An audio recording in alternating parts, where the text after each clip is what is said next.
మీరు బయట ఫుడ్ తింటున్నారా? జర జాగ్రత్త. కమ్మగా ఉన్నాయని రెస్టారెంట్, హోటల్స్ ఫుడ్‌కు అలవాటు పడితే మీ ఆరోగ్యం మీరే పాడు చేసుకున్న వారవుతారు.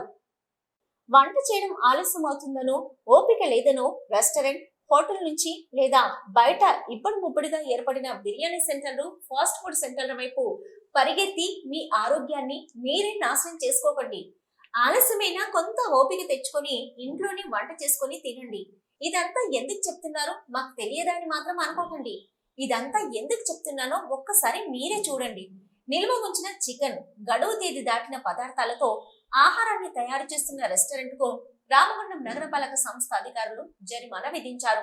రామగుండం నగరపాలక సంస్థ కమిషనర్ ఆదేశాల మేరకు ప్రజారోగ్య విభాగం సిబ్బంది గోదావరిఖని ఐబీ కాలనీలోని వైష్ణవి రెస్టారెంట్లో తనిఖీలు నిర్వహించారు.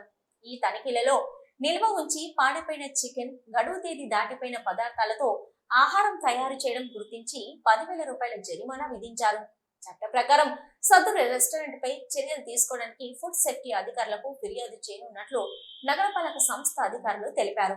చూసారుగా, బయట ఫుడ్ తిని రోగాలు తెచ్చుకుంటారు. అలసిపోయినా కొంచెం కష్టం అనుకోకుండా ఇంట్లోనే వంట చేసుకొని తింటారో ఇక మీ ఇష్టం.